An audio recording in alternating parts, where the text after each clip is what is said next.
Manalangin po tayo.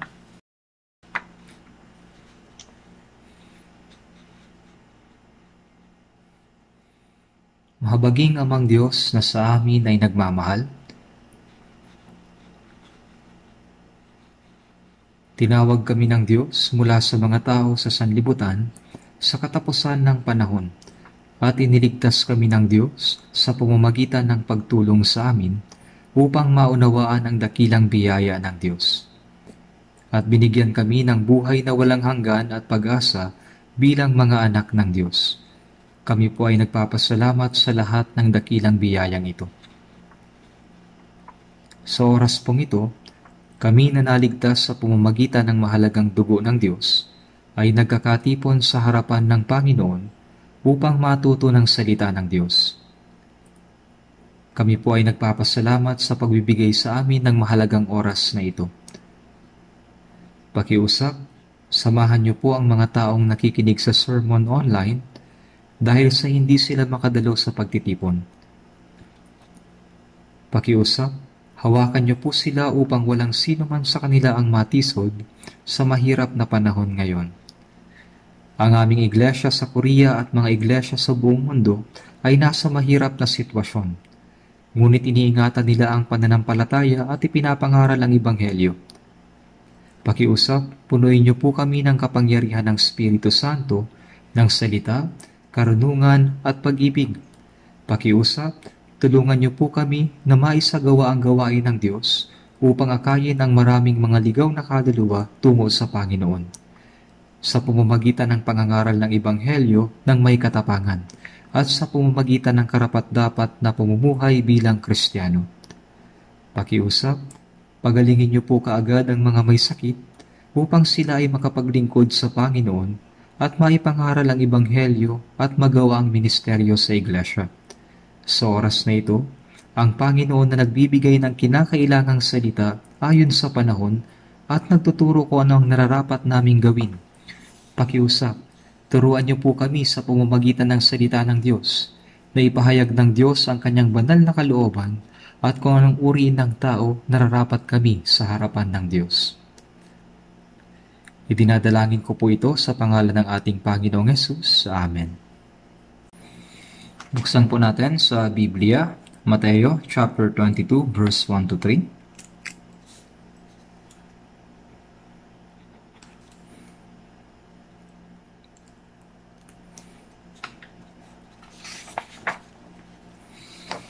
Mateo chapter 22 verse 1 to 3.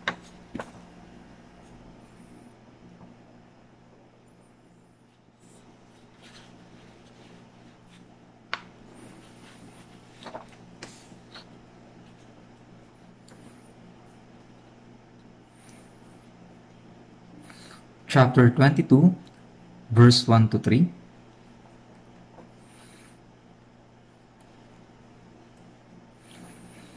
Mateo chapter 22, verse 1 to 3. Si Jesus ay muling nagsalita sa kanila sa mga talinhaga, na sinasabi, ang kaharian ng langit ay tulad sa isang hari na nagdaos ng isang handaan para sa kasal ng kanyang anak na lalaki. Sinugo niya ang kanyang mga alipin upang tawagin ang mga inanyayahan sa handaan ng kasalan, ngunit ayaw nilang dumalo.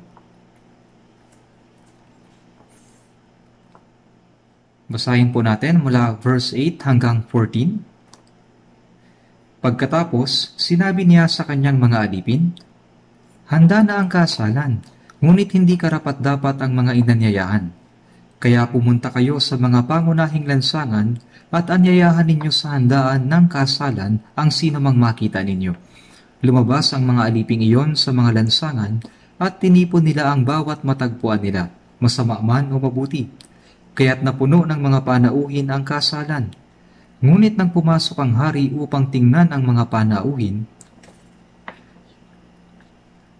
may nakita siya roong isang tao na hindi nakadamit pang kasal. Sinabi niya sa kanya, kaibigan, paano ka nakapasok dito na hindi nakadamit pang kasal? Ngunit hindi siya nakapagsalita. Kaya't sinabi ng hari sa mga lingkod, gapusin ninyo ang mga paa at mga kamay niya at itapon sa kadiliman sa labas. Doon ay ang pagtangis at ang pagngangalit ng mga ngipin. sapagkat marami ang tinawag, ngunit kakaunti ang pinili.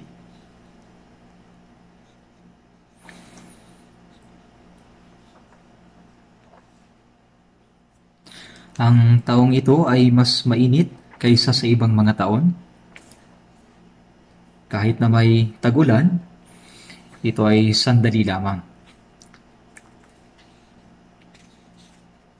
Kaya maraming tao ang nagdurusa dahil sa mainit na panahon.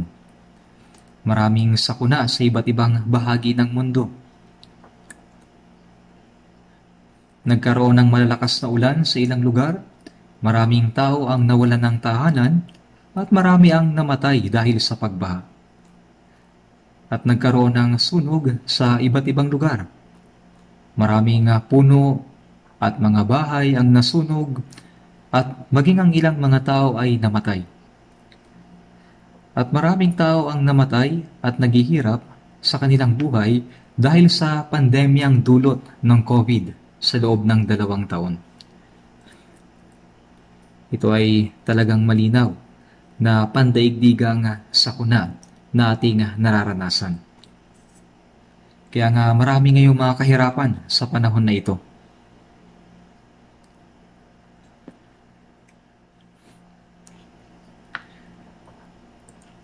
Ang Diyos ay nagpropesiya tungkol sa mga sakuna sa katapusan ng panahon. Ang mga tao ay nabubuhay na inilalagay ang kanilang pag-asa sa mundo. Na para bang mabubuhay sila ng 1,000 o 10,000 taon sa mundo. Kahit na walang tunay na kaligayahan, kapayapaan, at pag-asa sa mundo. Sapagkat ang mundong ito ay isinumpa dahil sa kasalanan. Ngunit, tila itinuturo sa atin ng Diyos sa pamamagitan ng bagay na ito kung gaano kahina at hindi perpekto ang lakas nating mga tao.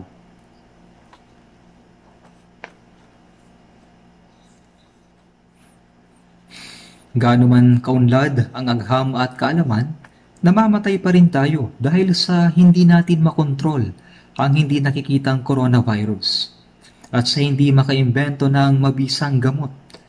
Kailangan nating maunawaan na ang magagawa ng tao ay talagang mahina at hindi sapat. Kaya nga, kailangan nating manumbalik sa Diyos. Hindi ba ipinasya ng Diyos na wasakin ang mundo dahil sa kasalanan ng mga tao? Kaya sinabi sa Isaiah chapter 28 verse 22, sapagkat ako'y nakarinig ng utos ng pagkawasag mula sa Panginoong Diyos ng mga hukbo sa buong lupa.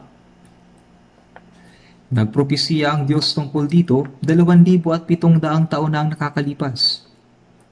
Ang Biblia ay nagbabala tungkol sa paghatol ng Diyos sa mundong ito ng maraming beses. Ngunit, ito ay hindi pinaniniwalaan ng mga tao.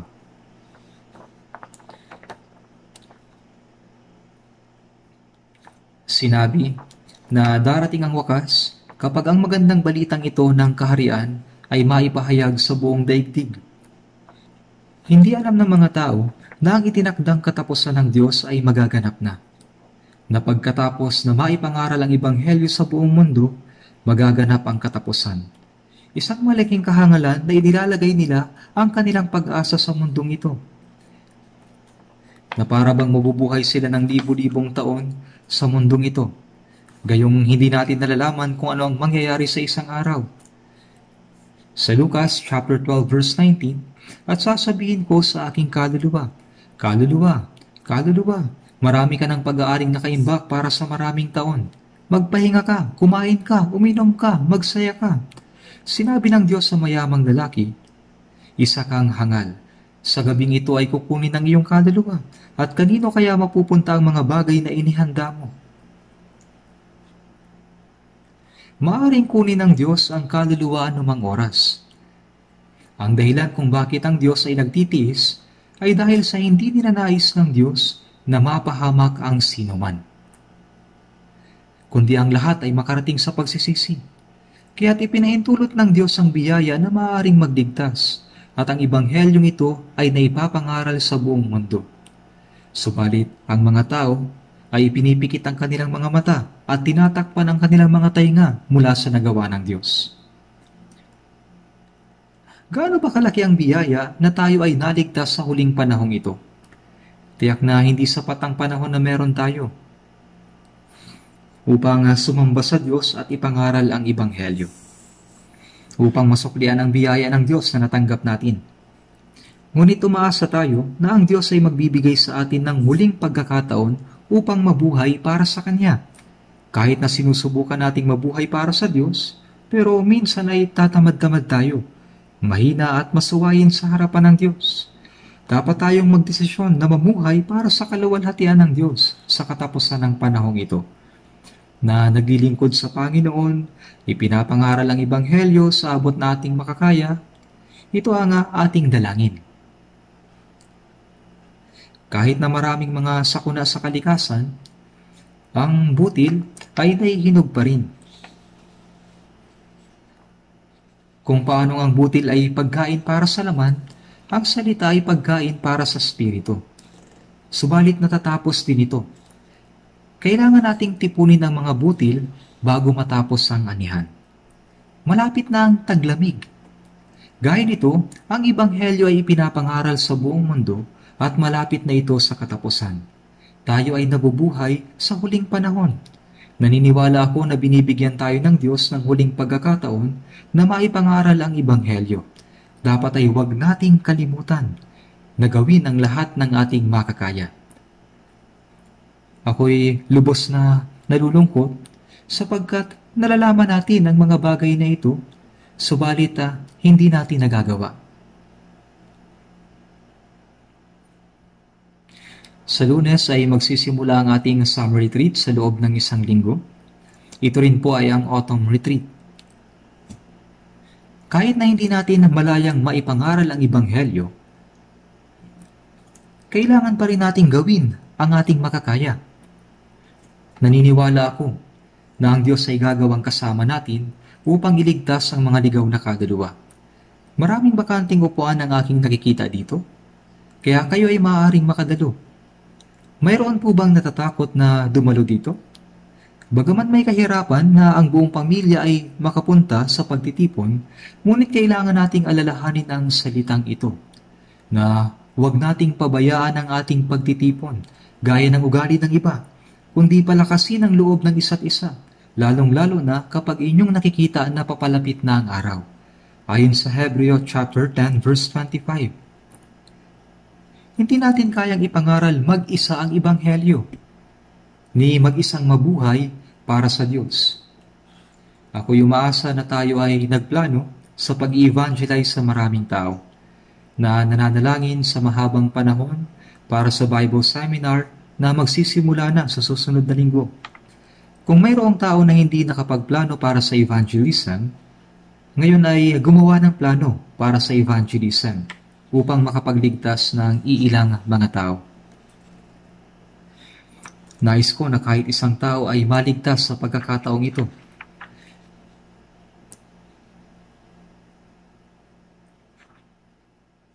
Sinabi ni Apostol Pablo, idalangin din ninyo ako upang ako'y pagkalooban ng pananalita sa pagbubukas ng aking bibig, upang maipahayag na may katapangan ang hiwaga ng Ibanghelyo. Nais ko rin pong makiusap sa inyo na manalangin para sa akin. Pakiusap, idalangin ninyo ako. Alam ko na maraming Kristiyano ang nananalangin para sa akin. Aking hinihiling na idalangin ninyo ang lahat ng mga Ibanghilista na nangangaral ng Ibanghelyo sa buong mundo, na nasa maraming kahirapan sa ibang bansa. Ang panalangin ay isang malaking tulong na ating magagawa. Kaya dapat nating idalangin sa Diyos na kumilos sa Bible Seminar na ito.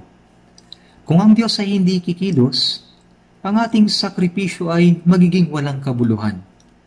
Subalit, kung hindi natin gagawin ang ating makakaya sa gawain ng Diyos, ang Diyos ay hindi kikilos sa atin. Ang Diyos ay kikilos sa pamamagitan ng taimtim na pananalangin, gawa at mga sakripisyo. Kaya nga dapat nating gawin ang ating makakaya sa pagkakataong ito. na may taos-pusong manalangin. Umaasa ako na maraming kaluluwa ang maliligtas sa summer retreat. Aking hinihingi ang inyong tapat na pakikiisa. Kahit na maraming tao ang hindi makadalo dito, kung makapagdadala ka ng kaluluwa, mas mabuting dumalo ka kasama siya. At ang Diyos ay magbibigay ng karunungan sa mga nakikinig ng salita ng Diyos sa kani-kanilang mga tahanan. Sa tuwing tayo ay mananalangin sa Diyos sa bawat paraan, dapat nating isipin kung ano ang pinakamahusay na paraan. At dapat tayong makasama ng Diyos sa pagkakataong ito upang ipangaral ang Ebanghelyo at magligtas ng kaluluwa. Sinabi ni Pablo, "Yamang gumagawa kaming kasama niya, nananawagan din kami sa inyo na huwag ninyong tanggapin ang biyaya ng Diyos ng walang kabuluhan." Ang Diyos ay kasama natin at kumikilos. Tuwing gumagawa tayo, ang Diyos ay gumagawa din. Dapat tayong makibahagi sa tuwing gumagawa ang Diyos. Kaya pakiusap, gumawa tayong sama-sama. Noong nakaraang linggo ay ibinahagi ko ang salita sa Mateo chapter 22 na may pamagat na handaan ng kasalan ng Diyos. Nais kong ipagpatuloy ang mga salitang hindi ko nasabi. Sinabi ni Jesus sa isang talinhaga, "Ang kaharian ng langit ay tulad sa isang hari na nagdaos ng isang handaan para sa kasal ng kanyang anak na lalaki." Mayroong maraming talinhaga tungkol sa kaharian ng langit sa Biblia. Ang pinakamahalagang salita ng Diyos ay ang pagdiligtas sa mga makasalanan upang makapasok sa langit. Ito'y gaya sa isang hari na nagdaos ng isang handaan para sa kasal ng kanyang anak na lalaki. Sa talinhagang ito, ang hari ay tumutukoy sa Diyos, at ang kanyang anak ay tumutukoy kay Jesus. Ang handaan ng Diyos ay para sa hari at sa anak. Mas maraming tao ang maligtas ay mas malaking kaluwalhatian para sa Diyos. Isinugo ng hari ang kanyang mga lingkod sa mga tao at sinabi, "Halina kayo sa handaan ng kasalan." Ngunit hindi sila pumunta. Paulit-ulit niyang sinugo ang kanyang mga lingkod, ngunit ayaw pa ring pumunta. Hindi humiling ang hari na gumawa sila ng anuman para sa kasal. Ang lahat ay nakahanda na. Ang kailangan lang ay pumunta sila at magsaya sa kasalan. Naihanda na ng hari ang lahat para sa kasal. Ang handaan ng Diyos ay para sa ating kaluluwa. Nasisiyahan ng Diyos kapag maraming mga kaluluwa ang naliligtas.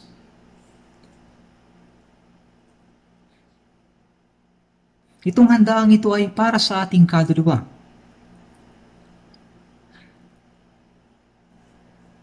Ang hari ay pumatay ng mga baka at naghanda ng maraming pagkain para sa marangal na kasalan.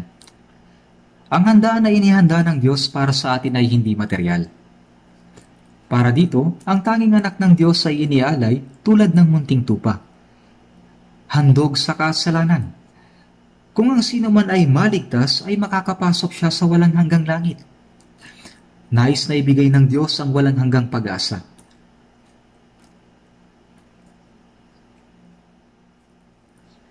Walang ganitong uri ng kapistahan sa sanlibutan. Mayroong mga tao na unang inanyayahan. Ang mga unang inanyayahan ay ang mga Israelita. Ngunit ang mga Israelita ay hindi nakinig sa paanyaya ng Diyos. Wala silang pagnanais na pumunta. Isinugo ulit ang ibang mga lingkod, subalit ayaw pa rin nila.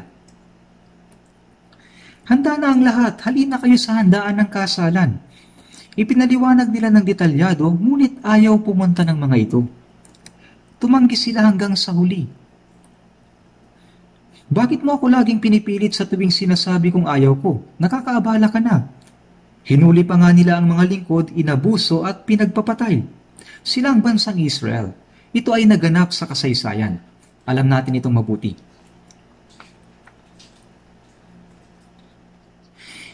Ito ang mga dahilan nila sa pagtanggi. Bumili ako ng isang bukid at kailangan kong umalis at tingnan iyon. Bumili ako ng 5 magkatuwang na bakang lalaki at paroroon ako upang sila'y subukin. Ako'y nagpakasal at hindi ako makakarating. Marami silang dahilan. Ngayon, ang biyaya ng Diyos na unang ibinigay sa mga Israelita ay kumakalat ngayon sa buong daigdig, kahit na sa atin. Kaya't sinabi ng hari, hindi karapat-dapat ang mga inanyayahan. Kaya't pumunta kayo sa mga pangunahing lansangan at anyayahan ninyo sa handaan ng kasalan ang sino mang makita ninyo. Ang mga pangunahing lansangan ay ang buong sanlibutan. Silangan, kanluran, hilaga at timog, ang ibanghelyong ito na tinanggihan ng mga Israelita ay ipinapangaral sa buong sanlibutan. Tinawag ng Diyos ang buong sanlibutan, ngunit hindi lamang ang mga Israelita, kundi pati ang mga tao sa sanlibutan ay ayaw itong paunlakan. Kinamumuhian nila ito. Bumili ako ng isang bukid. Ang iniisip lamang nila ay ang mga praktikal na bagay sa sanlibutan. Bawat isa ay nakatuon lamang sa kanilang sarili. Sila'y abala at walang oras na pag-isipan ng tungkol sa kaluluwa, kaligtasan at langit. Sinasabi ng ilan, ako ay nagpakasal. Ang taong ito ay nasisiyahan lamang sa mga bagay ng sanlibutan. Subalit hindi siya interesado sa kapistahan ng Diyos. Sa Hebreo Kapitulo 2, versikulo 3, paano nga tayo makakatakas kung ating pababayaan ang ganito kadakilang kaligtasan?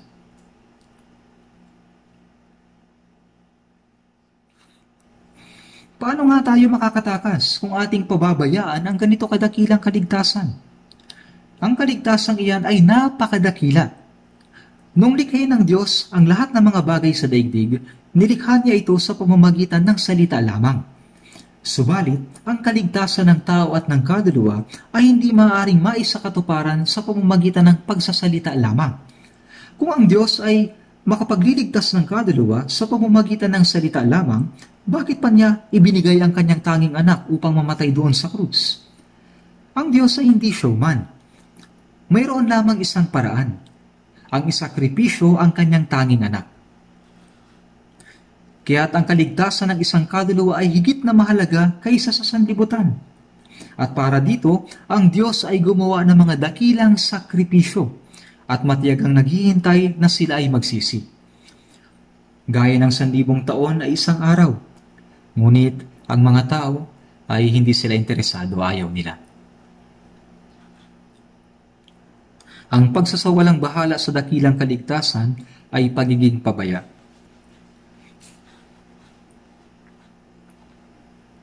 Ang kaligtasan ba ay walang halaga? Sa kabilang banda, ito ay napaka-importante, napakamahal at napakahalaga. Kapag may namimigay na libre, nasasabi mo, totoo bang libre yan? Minsan nga may mga patalastas sa TV. Tumawag ka lang at bibigyan ka namin ng ganito, libre. Pero sa totoo lang ay panluloko at pandili lang ang mga ito. Bakit? Sapagkat walang sino man ang makapagbibigay ng libre. Subalit, ibinigay ng Diyos ang hindi kayang ibigay ng sanlibutan ito. Ibinigay niya ang kanyang tanging anak. Sinabi niya, sapagkat gayon na lamang ang pag-ibig ng Diyos sa sanlibutan na ibinigay niya ang kanyang tanging anak. Ang pagsampalataya ay ang pagtanggap. Salamat. Pero ito ba'y kasinungalingan? Kanilang sinasabi na ang Diyos ay sinungaling. Dahil ang kaligtasan ay libre, iniisip nila, ano kaya ang dapat kong gawin? Meron sigurong kailangang gawin. Iniisip nila na ang Diyos ay nagbibiro.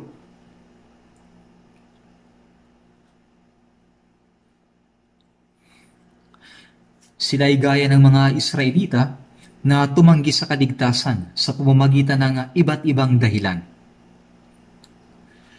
Ang dakilang pag-ibig at biyaya ng Diyos ang nagpapahintulot sa mga makasalanan na maligtas at makapunta sa langit. Ito ay isang pribilehiyo na ibinigay ng Diyos. Binaliwala nila ito. Tinanggihan nila ito.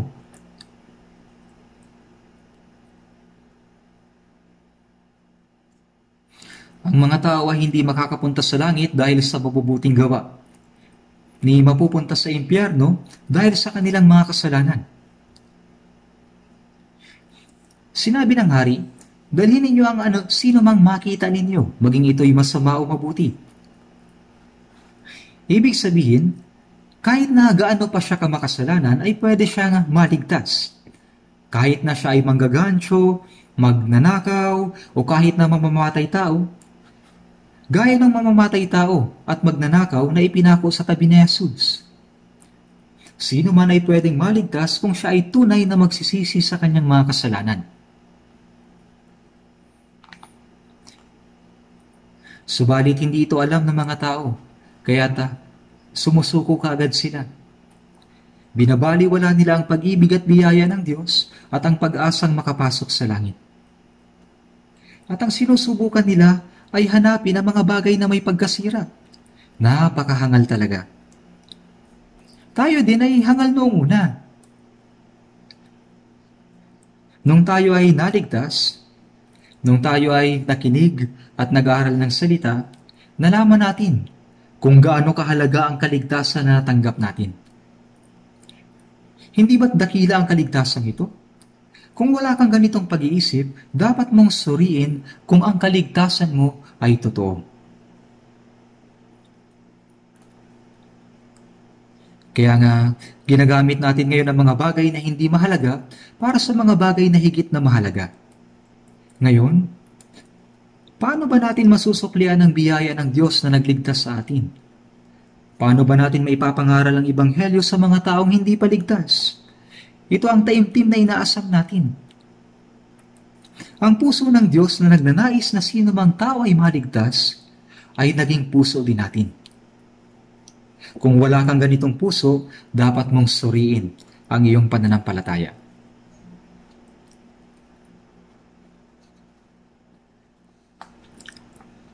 Tinanggihan ng mga Israelita ang biyaya ng Diyos. Inusig nila ang mga propeta at pinatay ang Kristo na ipinadala ng Diyos.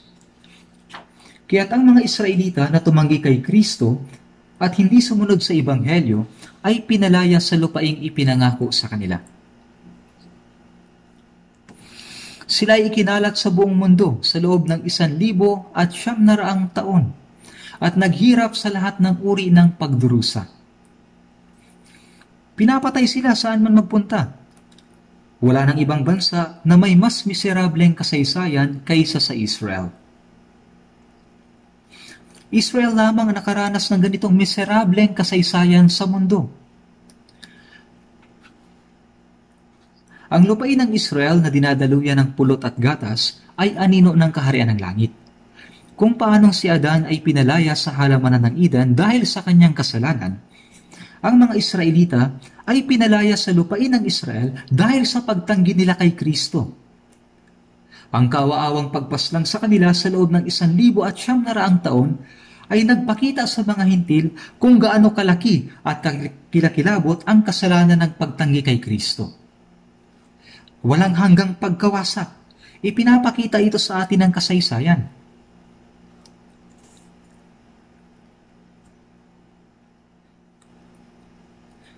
Mayroon pa rin tayong huling pagkakataon. Ang Ebanghelyong ito ay ipinapangaral pa rin mula sa Jerusalem hanggang sa dulong bahagi ng lupa. Tayo ay nakatira sa silangan, sa dulong bahagi ng lupa. Kahit na ang Ebanghelyo ay ipinapangaral, mayroon pa ring mga tao na tumatanggi at sumasalungat sa biyaya ng Diyos.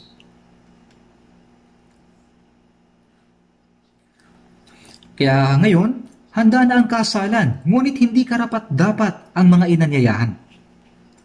Pumunta kayo sa mga pangunahing lansangan at anyayahan ninyo ang marami para sa handaan ng kasalan. At sa Lucas chapter 14, mga dukha, pilay, bulag, mga lumpo ay inanyayahan. Kung kayo ay pupunta sa lansangan, Lahat ng klase ng mga tao ay dumadaan doon. Mabuti, masama, sikat, pulubi, at tinipon nila ang bawat matagpuan nila, masama man o mabuti. Hindi niya sinabi sa kanila na pumili ng dadalhin. Kahit na sino ay pwedeng manampalataya sa Panginoon, kahit na sino. Ito ay kamanghamanghang biyaya ng Diyos. Sa unang Timoteo, Kapitulo 2, versikulo 4, nagnanais ang Diyos na ang lahat ng tao ay maligtas at makarating sa pagkakakilala ng katotohanan.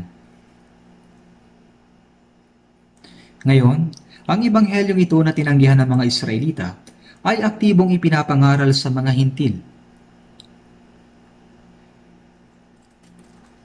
Tingnan po natin sa Gawa, Kapitulo 13. I-bookmark po natin ang ebanghelyo ni Mateo. At tingnan natin sa Gawa, chapter 13, verse 44. Chapter 13, verse 44.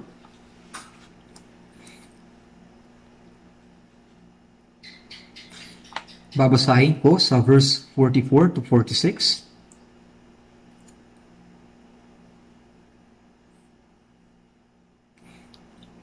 Verse 44 to 46.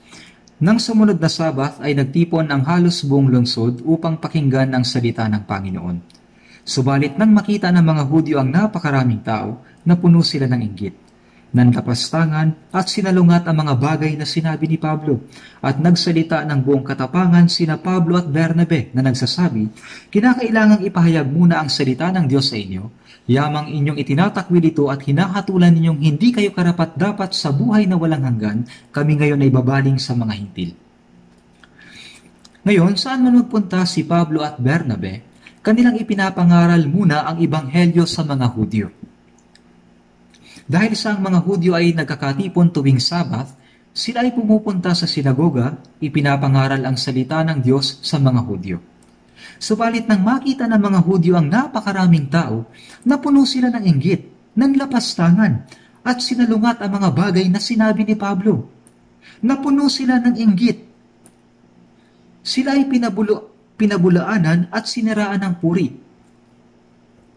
Marami din akong karanasang ganito sa tuwing ako ay nangangaral ng ebanghelyo. Kung maaari nga ay pinatay na nila ako. Sa isang lungsod, may mga pastor mula sa ibang church ang nagtipon upang itaboy ako. Nagsumbong pa nga sila sa mga kinauukulan na kakaiba daw ako. At noong sinubukan kong magpaliwanag, ay hindi nila nais na ako ay pumunta at magpaliwanag.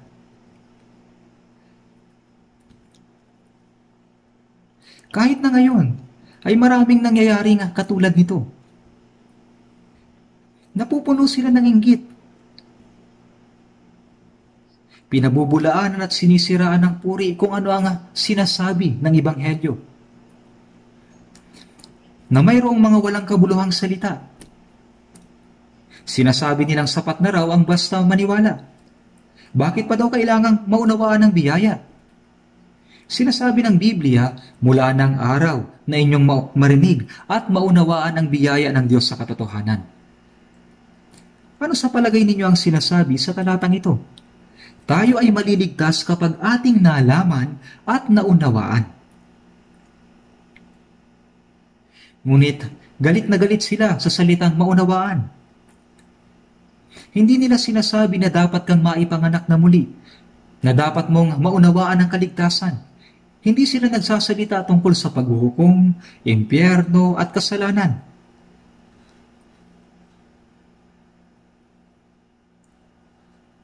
Kung pupunta ka sa kanilang simbahan, sila ay nagtuturo ng mga kasinungalingan na may mga naitalaga na raw ang Diyos para sa kaligtasan bago pa man itatag ang sanlibutan. Sinasabi sa 2 Korinto Kapitulo 11, na ang mga nagtuturo ng ibang Jesus at ibang ibanghelyo ay mga manggagawa ni Satanas. Ang mga ateista ay nagsasabi na walang Diyos at walang kaluluwa. Sa mga Kristiyano, ang ilan ay naniniwala kay Jesus, ngunit sa ibang Jesus na hindi nakapagbibigay ng kaligtasan. Kailangan nilang tanggapin ang Espiritu Santo, ngunit sa huli, ang natatanggap nila ay demonyo. Subalit nag-aakala sila na meron silang Espiritu Santo. At nagsalita ng buong katapangan sina Pablo at Bernabe, na nagsasabi, kinakailangang ipahayag muna ang salita ng Diyos sa inyo. Oo, ang una ay mga Hudyo. Mula sa Jerusalem hanggang sa buong Judea at Samaria hanggang sa dulo ng lupa. Yamang inyong itinatakwil ito, hinahatulan ninyong hindi kayo karapat-dapat sa buhay na walang hanggan. Kami ngayon ay babaling sa mga hintil. Ang Ebanghelyo ay tinanggihan ng mga Israelita at mabilis na kumakalat sa mga hintil.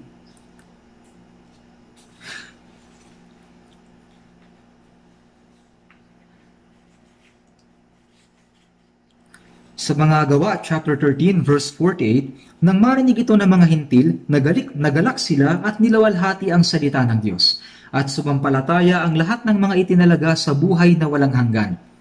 Nang marinig ito ng mga hintil, nagalak sila at tinanggap nila ang Ebanghelyo.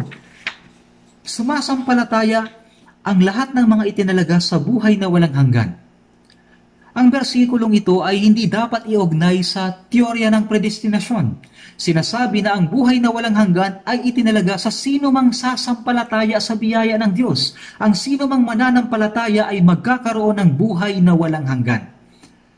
Ang sumasampalataya sa anak ay may buhay na walang hanggan, ngunit ang hindi sumusunod sa anak ay hindi makakakita sa buhay. Manampalataya o hindi, ito ang basihan sa buhay na walang hanggan. At ang Ebanghelyong ito ay ipinapangaral na sa buong daigdig.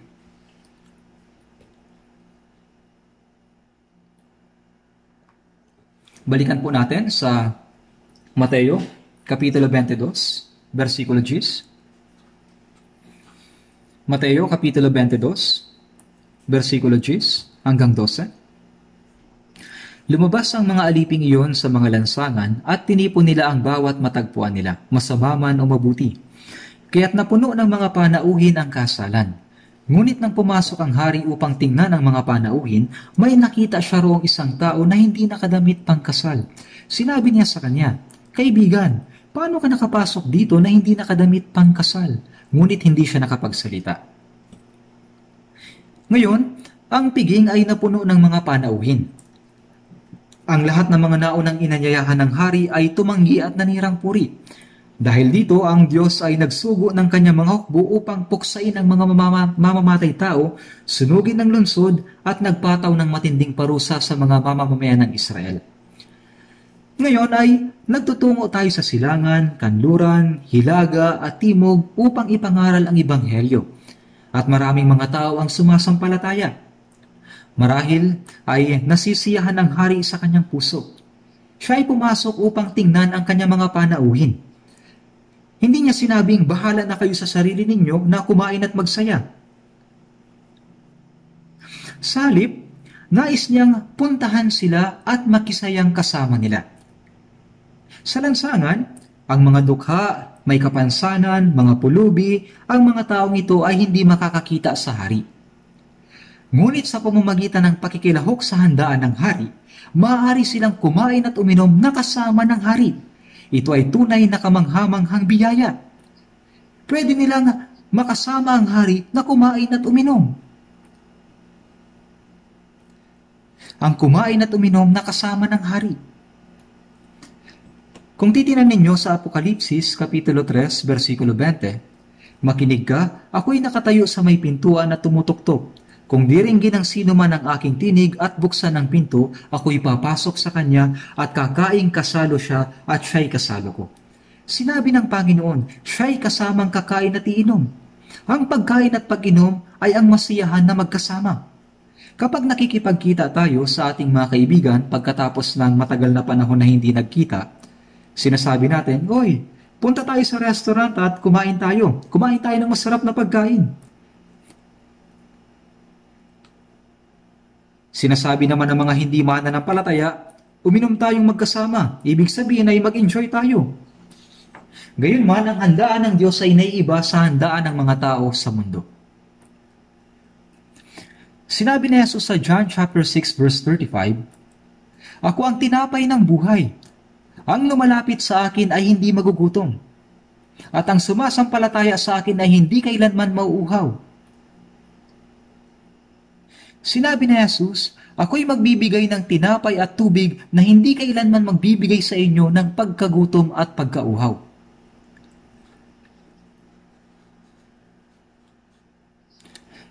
Kung ang sino man ay nauuhaw, lumapit siya sa akin at uminom.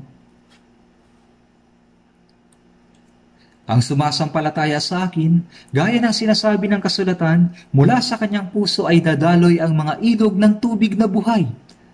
Ang tubig na aking ibibigay sa kanya ay magiging isang bukal ng tubig tungo sa buhay na walang hanggan. Ibig sabihin ay bibigyan niya tayo ng walang hanggang kasiyahan, buhay na walang hanggan at kapayapaan. Ang handaan ng Diyos ay kamangha-mangha. Ang mga naligtas ay nakikilahok na sa handaan kasama ng hari. Ngunit paano naman ang mga mahihirap at pulubi? Paano sila magkakaroon ng lakas ng loob na kumain at uminom kasama ng hari? Ang dahilan kung bakit hindi nila kailangang mabahala ay dahil binigyan sila ng hari ng damit pangkasal na kanyang inihanda ng una pa sa pintuan noong pumasok sila sa handaan. Ang damit pangkasal. Noong unang panahon, kapag ang mga maharlika o ang mga hari ay mayroong handaan, naghahanda sila ng damit para sa kanilang mga panauhin. Naghahanda sila ng damit para sa kanilang mga panauhin, sapagkat ang kasuotan ay sumasalamin sa pagkakakilanlan. Mayaman siya, tingnan mo, mamahalin ang kanyang damit. Mahirap siya, tingnan mo, hamak ang kanyang damit. Humuhusga sila sa mga tao batay sa kanilang pananamit. Ganito sila humuhusga sa mga tao batay sa kanilang suot na damit. Ayon sa Santiago, chapter 2, kapag ang isang mahirap na tao ay pumapasok sa gusali, tumayo ka riyan o maupo ka sa ibaba ng tuntungan ng aking paa. Pero kapag mayaman na nakasuot ng mamahaling damit, maraming alahas, halika dito ka sa harapan maupo. Hinuhusgahan nila ang mga tao batay sa pananamit at panlabas na itsura.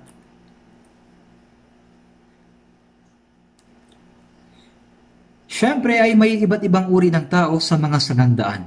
May masasamang tao, mabubuting tao, mayayaman, pulubi, at mayroon silang iba't ibang uri ng pananamit at kasuotan. Paano makakapagtipon ang ganoong mga tao?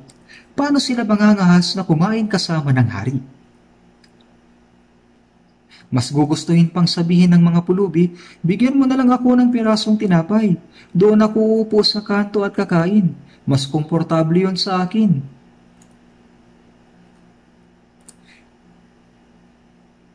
Subalit silang lahat ay binihisan niya ng magkakaparehong damit.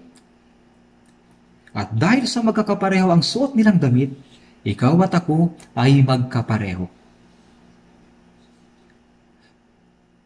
Kung pupunta tayo sa pampublikong shower room, doon ang lahat ay nakahubad. Kaya magkapareho lang tayo. Hindi makikilala kung sino ang dukha o mayaman. Hindi ito may isip. Ganoon din kapag magkapareho ang suot na damit. Walang makikitang pagkakaiba. Kung pupunta ka sa army, pare-pareho silang nag-aahit ng buhok at nagsusuot ng magkakaparehong uniforme. Mayroon tayong kasuotang pangkasal na inihanda para sa handaan. Marahil, ang mga lingkod na ipinadala ng hari ay magsasabi sa mga pulubi,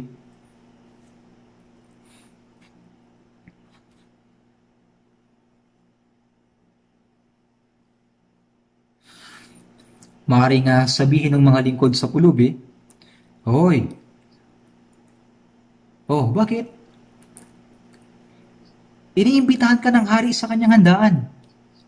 Iniimbitahan ka niya. Talaga? Hindi ito isang biro. Tara na.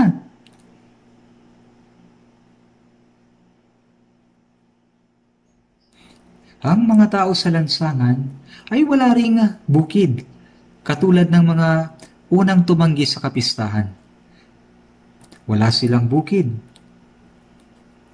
Wala silang mga ganoong bagay tulad ng 5 baka. Wala silang kahit na isa. Sigurado akong hindi sila makapag-asawa dahil wala silang pera. Ang mga dukha, mahirap, ang mga nasa mababang kalagayan, habang nakaupo ang isang dukhang lalaki ay may lumapit sa kanya at nagsabi, "Kumusta? O bakit? Iniimbitahan ka ng hari sa handaan, talaga?" "Oo, totoo ito. Tara na." Inimbitahan ng hari ang lalaking ito na binabaliwala at hinahamak.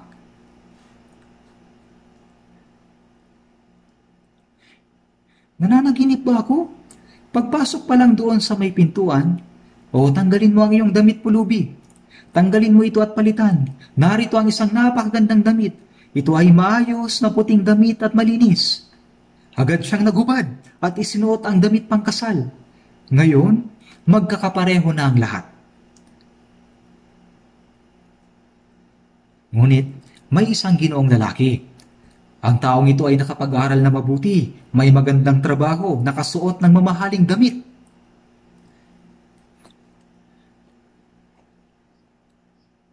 "Kumusta? O bakit? Iniimbitahan ka ng hari sa pagdiriwang. Kumusta? Iniimbitahan ka ng hari sa pagdiriwang."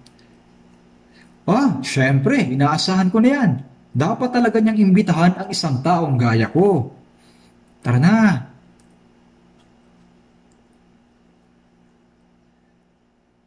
Ngunit, pagpasok niya, ay naroon ang lahat ng uri ng mga tao sa handaan, maging mga pulubi. Ano to? Bakit ang lahat ng uri ng tao ay narito? At pagpasok niya sa pintuan, hubarin mo ang damit mo at isuot mo ito. Ano? Alam mo ba na ito ang pinakabagong damit sa Inglaterra? Ipagmamalaki ko ito sa harapan ng hari kung gaano kamahal ang damit na ito. Hindi ko kailangan ng damit na yan. Walang halaga yan. Magsusuot ng magkakaparehong damit, tumabi ka. At pumasok siya na hindi nakadamit pangkasal. Hindi bawal, subalit pumasok pa rin siya.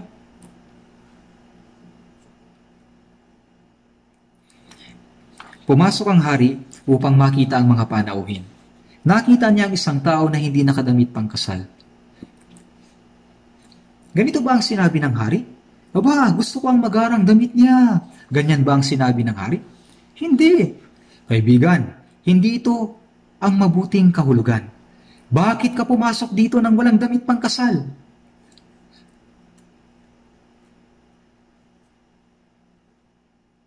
Kapag nagpunta ka sa isang kasal, dapat kang magsuot ng damit na tugma sa kasal.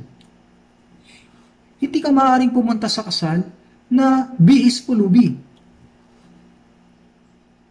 Kapag pumunta tayo sa isang libing, nagsusuot tayo ng damit na akma sa libing. Karaniway nagsusuot tayo ng itim na damit o ng itim na korbata. Hindi mo dapat isuot ang damit pangkasal sa libing. Hindi ito makatwiran.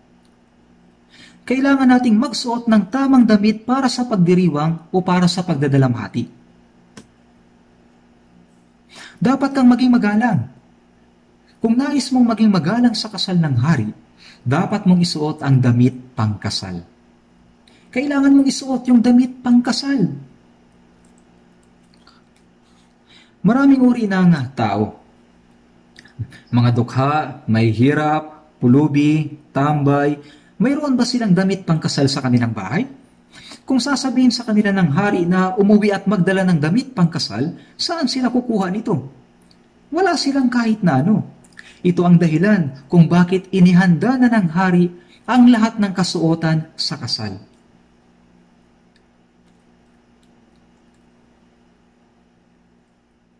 Walang pagtatangi. Para sa masama, mabuti, matalino, pangit, mayaman, mahirap, pare-parehas lang silang lahat. Walang pagtatangi. Silang lahat ay pare-parehong inanyayahan ng hari. At maaari silang magsuot ng magkakaparehong damit pangkasal at kumain at uminom sa harap ng hari. Ito ay isang kamanghamanghang kapistahan.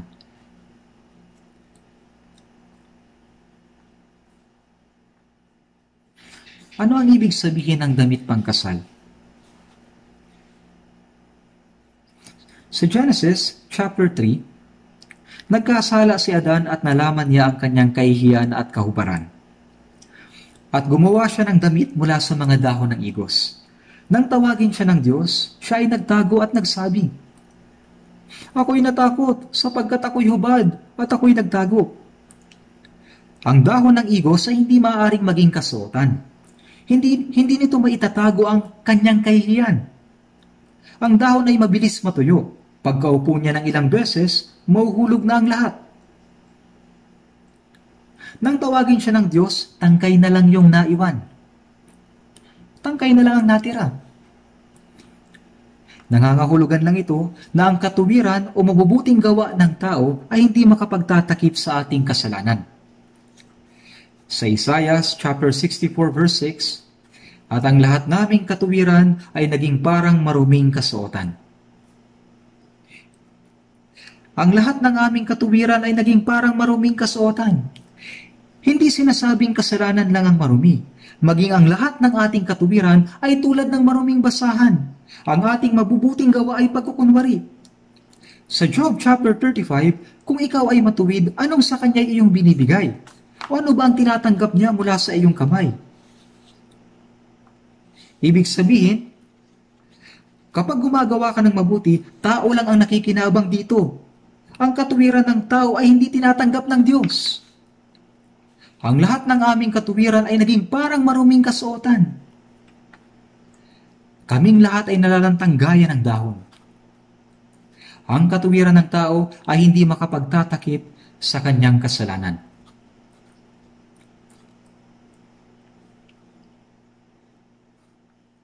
Sa Apokalipsis Kapitulo 3, versikulo 18, "Ipinapayo ko sa iyo na bumili ka sa akin ng gintong dinalisay ng apoy upang ikaw ay yumaman, at ng mapuputing damit upang iyong maisuot." Ano ang makapagtatakip sa ating kasalanan? Ano bang makapagtatakip sa ating kasalanan? Ito ang puting kasuotan na ibinibigay ng Diyos. Ang puting kasuotan na ibinibigay ng Diyos. Sa Isaiah, chapter 61, verse 10, "Ako'y magagalak na mabuti sa Panginoon, ang aking buong pagkatao ay magagalak sa aking Diyos, sapagkat binihisan niya ako ng mga damit ng kaligtasan, kanyang tinakpan ako ng balabal ng katuwiran, gaya ng lalaking ikakasal na ginagayakan ng sarili ng palamuting bulaklak, at gaya ng babaeng ikakasal na nagagayakan ng kanyang mga hiyas. Kung paano ang ikakasal ay nagsusuot ng magagarang damit, binihisan ng Diyos ang maruming makasalanan kagaya ko. Binihisan niya ang maruming makasalanan kagaya ko ng damit ng kaligtasan, ng balabal ng katuwiran." Sa Roma Kapitulo 3, versikulo 24, "Sila ngayon ay tinuturing na ganap ng kanyang biyaya bilang kaloob sa pamamagitan ng pagtubos na na kay Kristo Jesus." Sa pamamagitan ng pagtubos na na kay Kristo Jesus. Ang katubusan ay naisakatuparan sa pamamagitan ng dugo at kamatayan ni Jesus. Sa Roma chapter 4 verse 25, na ibinigay sa kamatayan dahil sa ating mga pagsuway at muling binuhay upang tayo ay ariing ganap.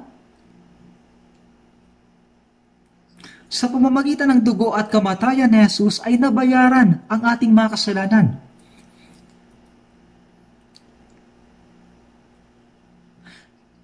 Kapag nanampalataya tayo sa katotohanan ito, ay matatanggap natin ang katuwiran.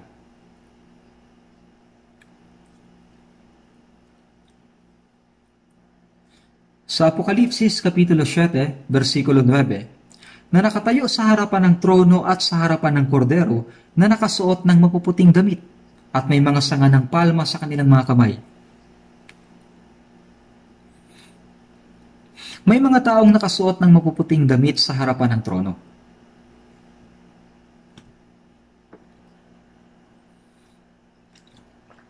Sinabi ng isa sa mga matatanda kay Apostoluan, "Ang mga ito na may maputing damit, sino ba sila at saan sila nanggaling?" At sinabi niya sa kanya, Ginoo, ikaw ang nakakaalam. Ang mga ito ang nanggaling sa malaking kapighitaan at naghugas ng kanilang mga damit at pinaputi sa dugo ng kordero.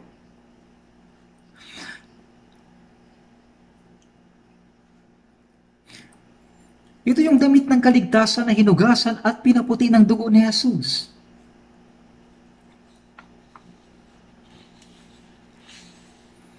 Habang suot ang damit na iyon, ay aawit tayo ng mga papuri sa harapan ng trono ng Diyos.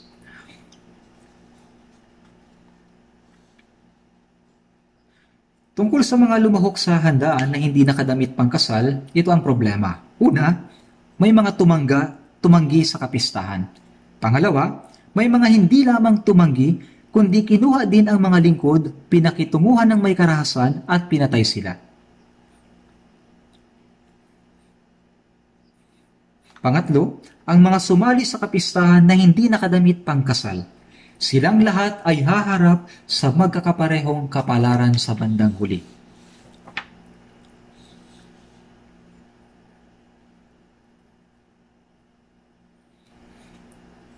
Ito ay isang handaan na inihanda ng hari. Subalit kung dadalo na may marumi at sira-sirang damit, o kaya naman ay hubad, ano kaya ang mangyayari sa iyo? Ang ganito ay sobrang bastos at walang galang. Ito ay handaan ng hari. Kung ganoon, ang suot mo ay malinaw na ito ay malinaw na paglapastangan sa hari. Kung nakasuot ka ng tamang damit, ito ay paggalang sa hari.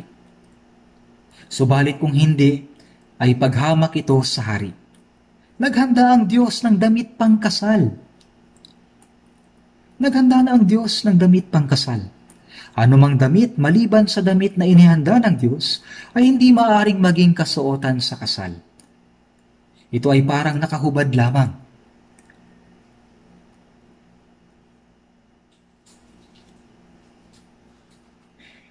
Nilalapastangan mo ang Diyos kung hindi ka nakadamit pangkasal. Ang damit pangkasal ay inihanda sa pamamagitan ng kamatayan at muling pagkabuhay ni Jesucristo sa krus. Noong maligtas tayo, nagsuot tayo ng damit pangkasal ng katuwiran. Sa handaan ay natagpuan siya ng hari.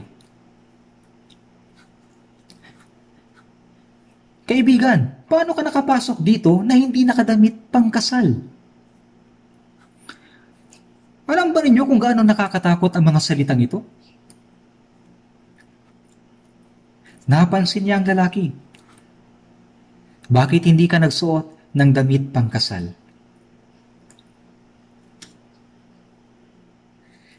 Binigyan kita ng damit pangkasal noong pumasok ka. Subalit tumanggi kang isuot ito. Narito ka ba upang magyabang? Ito ba ang pagpapakita mo ng paggalang? Ikaw ay isang lapastangan.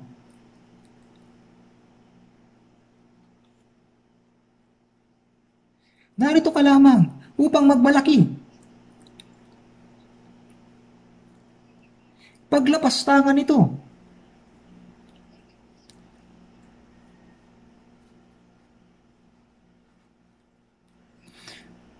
Si Judas Iscariote ay lumapit kay Jesus kasama ang hukbo upang arestuhin siya.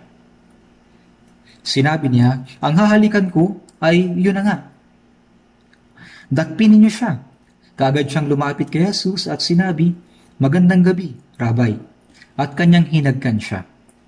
Subalit sinabi ni Jesus sa kanya, Judas, ipagkakanulo mo ba ang anak ng tao sa pamamagitan ng isang halik? Ang halik ay tanda ng pag-ibig.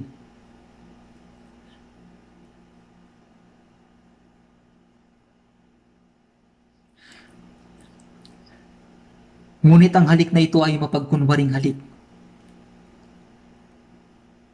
Kagaya ng isang taong pumupunta sa simbahan at nagpapanggap na ligtas, nagpapanggap na mayroong pananampalataya. Hindi natin nalalaman kung sino-sino sila, pero nakikilala sila ng Diyos. Paano ka nakapasok dito na hindi nakadamit pangkasal? Bakit ang taong ito ay hindi nagsuot ng damit pangkasal? Bakit hindi siya nagsuot ng damit pangkasal? Sila'y may sigasig para sa Diyos, subalit hindi ayon sa kaalaman. Mayroon silang sigasig, subalit hindi nila nalalaman ang kalooban ng Diyos.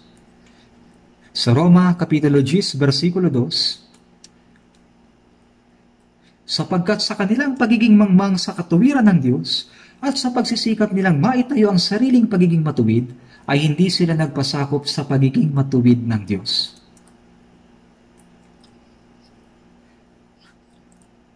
Sila ay masigasig sa Diyos, subalit hindi nila nalalaman ang katuwiran ng Diyos. Sinisikap nilang itayo ang sariling pagiging matuwid.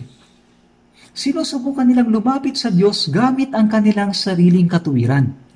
Hindi sila nagpasakop sa pagiging matuwid ng Diyos. Mas nagsusumikap sila, mas tinatanggihan nila ang Diyos.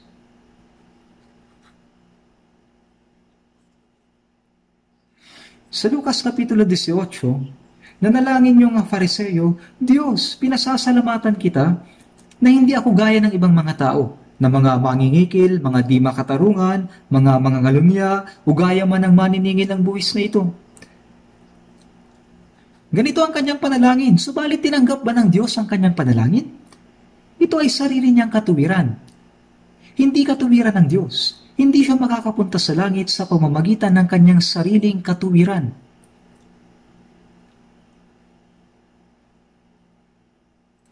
Ito ay kayabangan, labis na pagmamataas.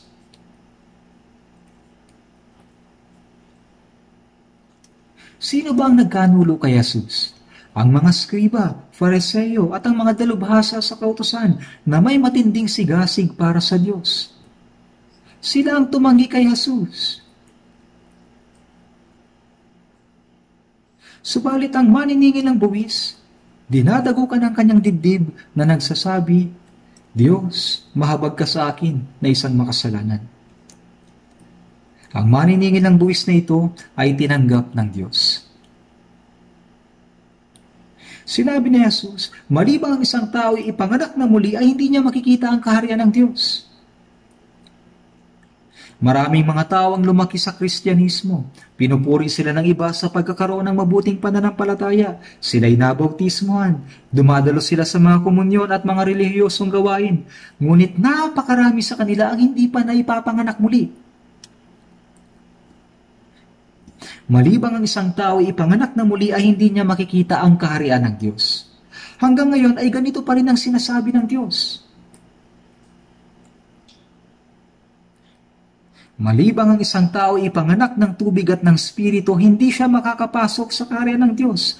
Sa English Bible, unless one is born again. Ibig sabihin, walang ibang paraan upang makapasok sa langit, kailangang maipanganak na muli. Subalit sa panahong ito, hindi na pinag-uusapan sa mga simbahan ang tungkol sa born again o ang pagiging ligtas sa iglesia. Ang ilang mga tao ay walang pakialam dito. Hindi nila iniisip ang tungkol dito. Sa Galatia, Kapitulo 2, sinasabi, mga huwad na kapatid na lihim na ipinasok. Ano ang ibig sabihin ng lihim? Sila ay lihim na nakapasok sa iglesia at tinatawag nila ang bawat isa na brothers and sisters. Kahit na sila'y hindi pa nakatanggap ng kaligtasan. Subalit talaga namang kakaiba ang kanilang kalagayan. Para siyang isang lalaki na hindi nakadamit pang kasal. Kung talagang ikaw ay ipinanganak na muli, susubukan mong suklian ang biyaya ng Diyos sa anumang paraan. Sisikapin mong magbago, sisikapin mong alisin ang dating pagkatao. Sa Efeso Kapitulo 4:22, alisin ninyo ang dating pagkatao.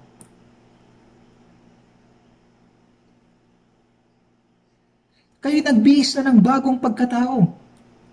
Sa unang Pedro 1:15, sa halip yamang banal lang sa inyo'y tumawag, maging banal kayo sa lahat ng paraan ng pamumuhay. Sinasabi ng Biblia, banal sa pamumuhay at pagiging makadiyos. Hindi natin kayang maging perpekto sa kabanalan, subalit kailangan nating subukan. Natural lang ito sa mga Kristiyano. Si Jesus ang ulo ng iglesia. Ngunit, talaga bang itinuturing mo si Jesus na iyong ulo?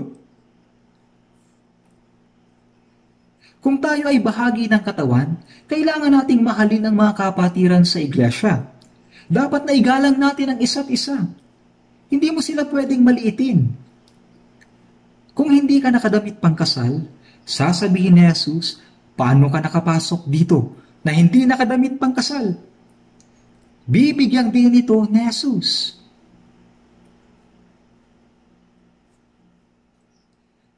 Sa Genesis Kapitulo 1,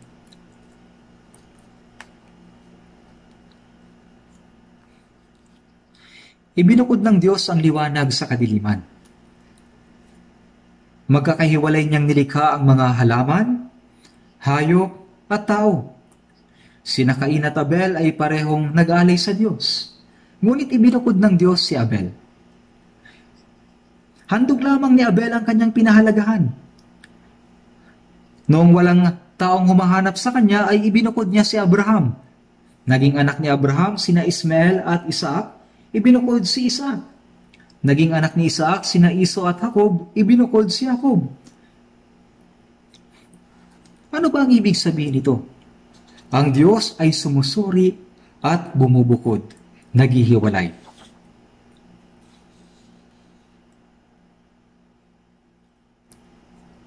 Ibinubukod ng Diyos ang trigo mula sa damo. Sa Mateo chapter 13, ay tinitipon nila ang mga isda. Tinitipon nila ang mga isda. Nang ito ay mapuno, hinila nila ito sa pangpang, umupo sila at tinipon sa mga sisidlan ang mabubuti. Ngunit itinapon ang masasama.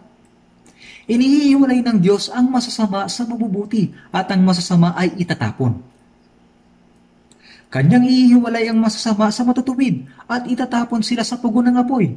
Ang masasama ay itatapon sa apoy. Titipunin niya ang kanyang trigo sa kamalig, subalit ang ipa ay susunugin sa apoy na hindi mapapatay. Ang trigo at ang ipa ay magkasamang tumutubo hanggang sa anihan. Sinabi niya sa Mateo 13:30, tipunin muna ninyo ang mga damo at pagbigkisin ninyo upang sunugin. Ngunit tipunin ninyo ang trigo sa aking kamalig. Magtatanong sa inyo ang Diyos, bakit hindi ka tunay na nagsisisi?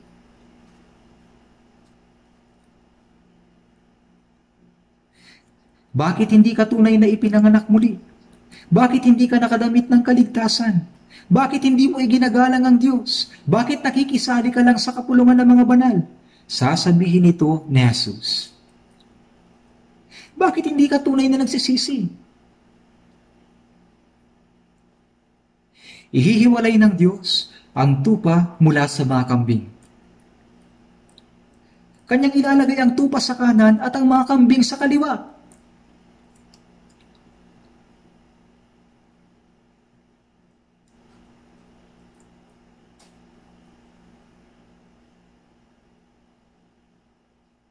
Sa Mateo Kapitulo 25, 10 berhen ang lumabas upang salubungin ang lalaking ikakasal. Silang lahat ay kumuha ng ilawan, ngunit ang 5 hangal ay hindi nagdala ng langis. Sa huli, ang 5 matatalinong berhen ay nakapasok kasama ang lalaking ikakasal. Ngunit ang mga hindi nagdala ng langis ay hindi nakapasok. Marami ang tulad sa mga hangal na berhen na pupunta sa impyerno. Inihiwalay ng Diyos ang mga mananampalataya mula sa mga hindi mananampalataya. At mula sa mga mananampalataya ay ihihiwalay niya ang mga ligtas sa hindi. Napakahigpit niya tungkol dito.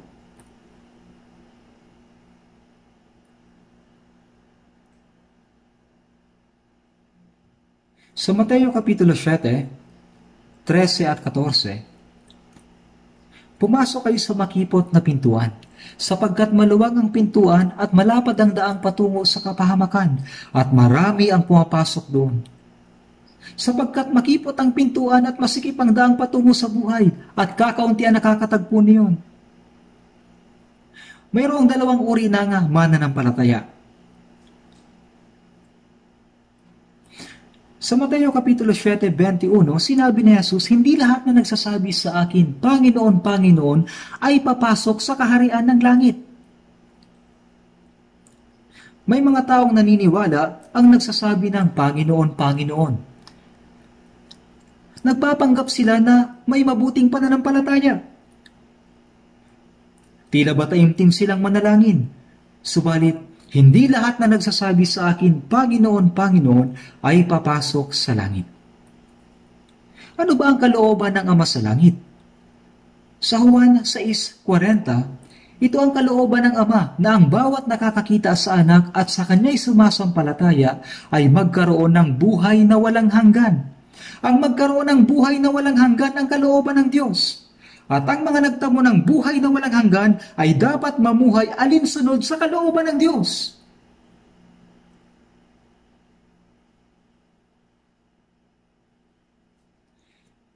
Sa Mateo 7:22, sa araw na yon, marami ang magsasabi sa akin, Panginoon, Panginoon, hindi ba't nagpropesiya kami sa iyong pangalan? Nagpalayas ng demonyo sa iyong pangalan? Gumawa ng maraming gawang makapangyarihan sa iyong pangalan?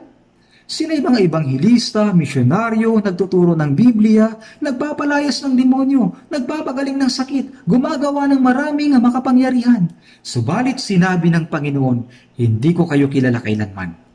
Lumayo kayo sa akin, kayong mga gumagawa ng kasamaan. Ano ba ang kasamaan? Sinisikap nilang mangaral ng walang ibanghelyo. Kahit na diablo ay kayang magpanggap na anghel. Sa palagay mo ba ay maluloko mo ang Panginoon? Sa Mateo 15, versikulo 13 at 14, ang bawat halamang hindi itinanim ng aking Ama na nasa langit ay bubunutin. Kaya't mayroong halaman, subalit hindi itinanim ng Ama. Ano ba ang ibig sabihin nito? Ibig sabihin ay walang buhay sa kanila. Pakiusap, mag-ingat po tayo. Sapagkat may mga tao na mayroong pakunwaring pananampalataya.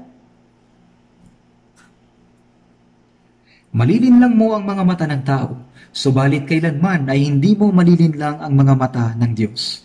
Kaya nga sa 2 Korinto, Kapitulo 13, versikulo 5, siyasatin ninyo ang inyong mga sarili kung kayo'y nasa pananampalataya. Supukin ninyo ang inyong mga sarili. Hindi ba ninyo nalalaman na si Jesucristo ay nasa inyo? Malibang kayo nabigo sa pagsubok. Sinasabi mong meron kang pananampalataya, subalit dapat mong siyasatin kung ang pananampalataya na mayroon ka ay pananampalatayang tinatanggap ng Diyos. O baka naman pananampalatayang pakitang tao. Kailan ba talaga ako naligtas? Talaga bang sinusubukan ko na mabuhay para sa Diyos? Napaglingkuran ng Panginoon na nagligtas sa akin?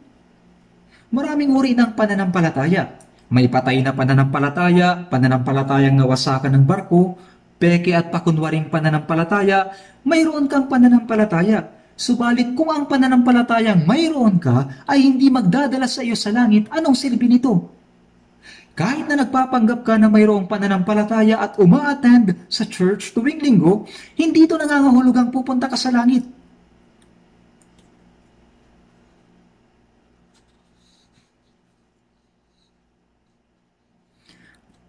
Tayo ay nagsasagawa ng Bible seminars at nagdadala tayo ng mga ligaw na kadalubang. Subalit kasabay nito, kailangan din nating suriing mabuti ang ating mga sarili. Kaibigan, paano ka nakapasok dito na hindi nakadamit pang kasal? Hindi siya nakapagsalita ng kahit nano. Bakit? Nang siya kasi ay pumasok, may nagsabi na sa kanya na magsuot ng damit pangkasal, subalit hindi niya gusto ang damit. Ayaw niyang isuot ito. Gusto niyang isuot yung kanyang sariling kasuotan. Ang mga tao sa lansangan ay walang panahon para maghanda ng damit pangkasal. Isinuot lamang nila ang naihanda na ng hari. Ngunit itong lalaking ito ay ayaw isuot yung damit na inihanda ng hari.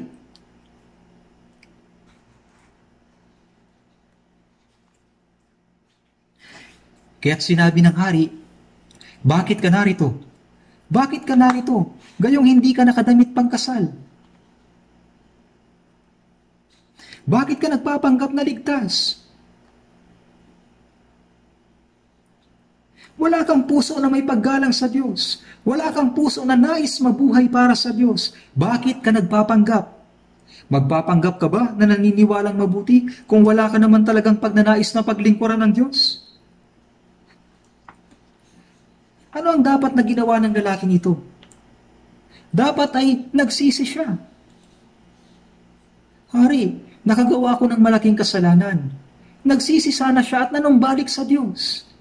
Hari, itatapon ko ang sarili kong damit at isusuot ko ang damit pangkasal. Pakiusap, hayaan mo akong magsuot ng damit pangkasal. Kung gayon, palalayasin ba siya ng hari? Hindi. Maaaring sabihin ng hari, ipasuot mo sa kanya ang damit pangkasal. Subalit walang sinabi ang lalaking ito. Hindi siya nagsisi hanggang sa huli. Noong si Jesus ay ipinako sa krus, may 2 tulisan na lumalait sa kanya. Ngunit ang isa sa mga tulisan ay nagsisi kinalaunan. Narinig niya si Jesus na nananalangin para sa mga makasalanan. Hindi siya isang ordinaryong tao. Siya ay namamatay para sa kasalanan ko. Siya ang Kristo. Nagsisi siya at sumampalataya sa Panginoon. Jesus, alalahanin mo ako pagdating mo sa iyong kaharian. Katotohanan sinasabi ko sa iyo, ngayon ikaw ay makakasama ko sa paraiso. Paano naman yung isang tulisan? Patuloy niyang nilait at pinintasan si Jesus. Sinabi niya, kung ikaw ang Kristo, bumaba ka mula sa krus at iligtas mo rin ako. Hindi siya nagsisi hanggang sa huli. Paano naman si Judas Iscariote? Maraming pagkakataon ang ibinigay ng Panginoon sa kanya upang magsisi.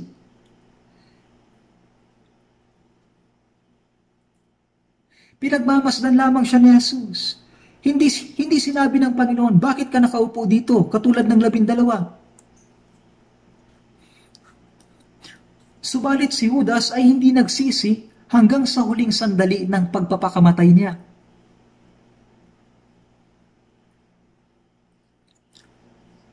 Hindi siya nagsisi.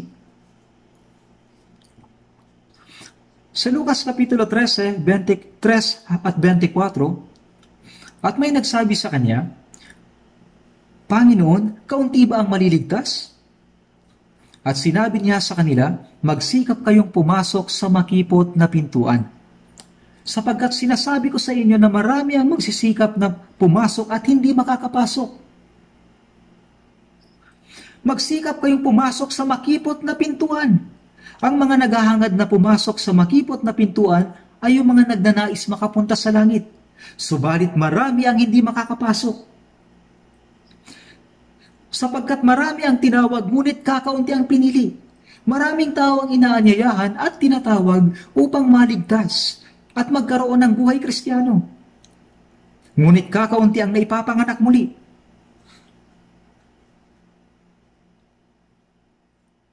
Sa unang Korinto chapter 10, mayroong 600,000 na mga kalalakihan sa Israel na higit 20 taong gulang, na nasa higit 20 taong gulang, ang lumabas mula sa Ehipto.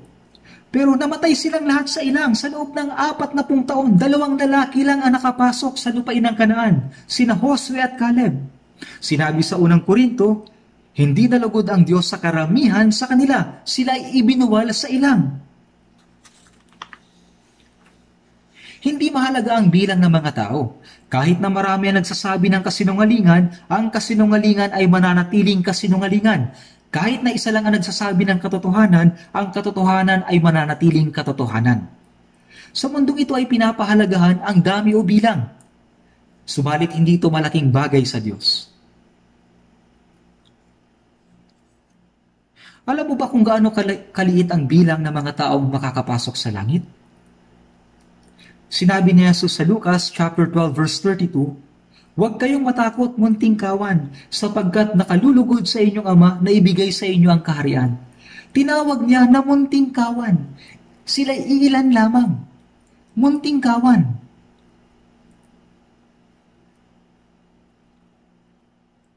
Nakakagulat po ito.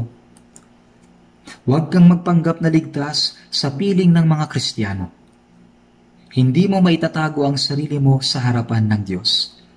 Kahit na nasa gitna ka pa ng banal na kapulungan. Ito ay katulad ng pekeng pera na nakikihalo sa totoong pera. Hindi mo dapat gawin ito. Natatakot talaga ako na kahit sa gitna natin ay may mga taong hindi ligtas na hindi nakadamit pang kasal. Itatapon sila sa harapan ng Panginoon. Sinabi ng mga Israelita, ang Diyos ang aming Ama. Ngunit sinabi ni Jesus, hindi, kayo'y mula sa inyong amang Diablo. Kapag nakikita ko ang inyong ginagawa, kayo'y hindi sa Diyos, kundi anak ng Diablo.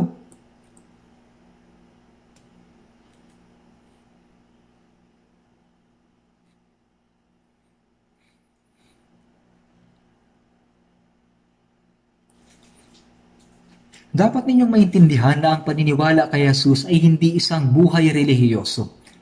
Ito'y usaping buhay na walang hanggan o walang hanggang pagkawasak. Kung ikaw ay hindi nakadamit pang kasal, igagapos ka. Bakit? Sapagkat wala doong lugar para sa iyo. Gapusin ninyo ang mga paa at mga kamay niya at itapon ninyo sa kadiliman sa labas. Doon ay pagtangis at paggangalit ng mga ngipin. Ano ang kadiliman sa labas? Ito ay impyerno. Doon ay mayroong pagtangis at paggangalit ng mga ngipin, magpakailan pa man.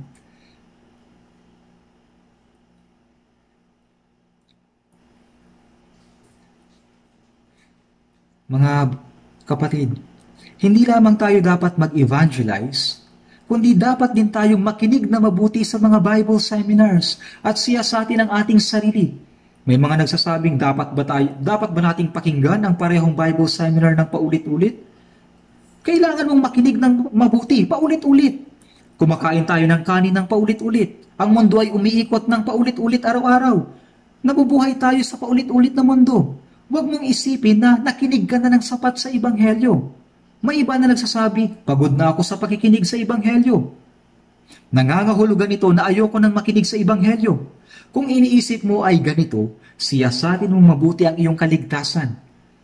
Ang totoong mga Kristiyano ay masaya at nagpapasalamat sa tuwing naririnig nila ang Ebanghelyo. Kaya tayong mga Kristiyano ay dapat na makinig na mabuti at mag-evangelize ng marami pang kadalawa. Lumabas ka sa mga daan at sa mga bakuran at pilitin mo silang pumasok upang mapuno ang aking bahay. Ang bilang ng nais ng Diyos na maligtas ay hindi pa nakukumpleto. Masyadong kaunti.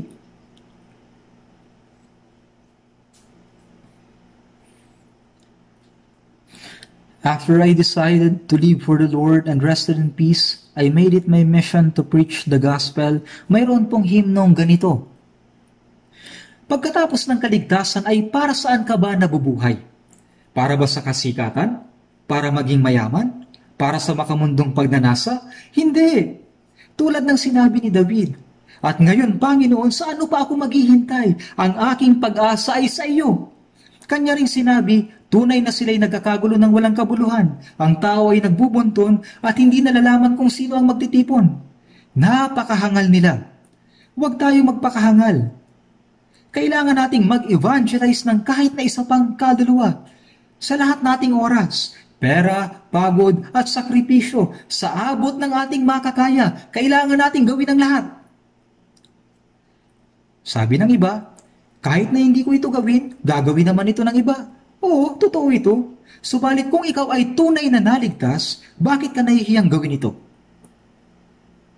Sinabi ng Biblia, sapagkat hindi ko ikinahihiya ang Ebanghelyo, sapagkat ito ang kapangyarihan ng Diyos para sa kaligtasan ng bawat sumasampalataya.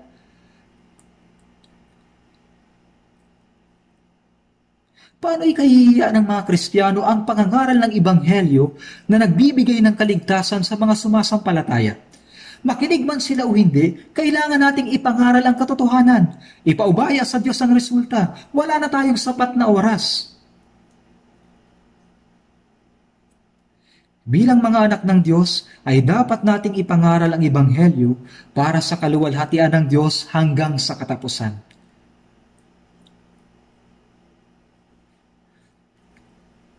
Mayroon po akong nabalitaan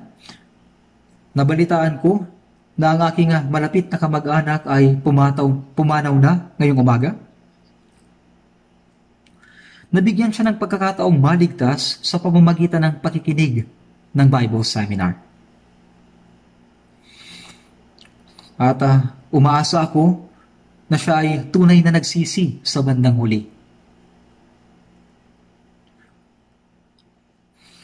Kagaya ng isang tulisan sa tabi ni Jesus sa krus, na bago mamatay ay tuluyang nakapagsisi.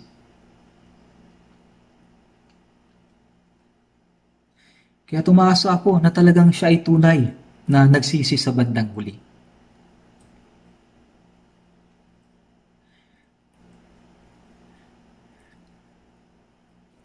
Mga kapatid, yamang nalalaman natin na ang kaligtasan na ating natanggap ay dakila at mahalaga, dapat din nating isaalang-alang ang kaligtasan ng iba na dakila at mahalaga.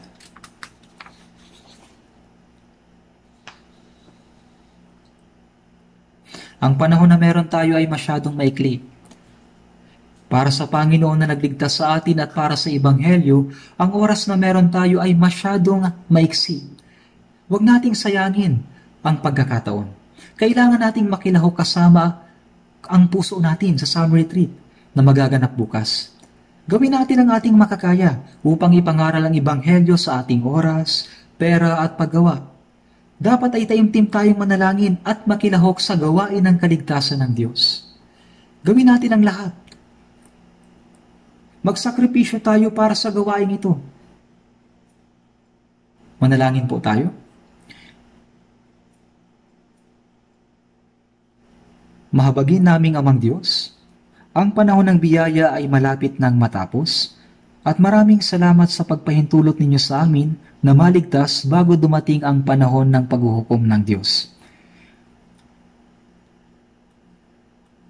Malapit nang dumating ang puot at paghatol ng Diyos sa lupa na itinakda ng Diyos. Ako po ay natatakot na ang ilan sa amin ay hindi makaabot sa biyaya ng Diyos. Panginoon, akayin po ninyo ang mga naliligaw na kaluluwa sa inyong salita upang marami sa kanila ang maligtas sa summer retreat na magaganap bukas.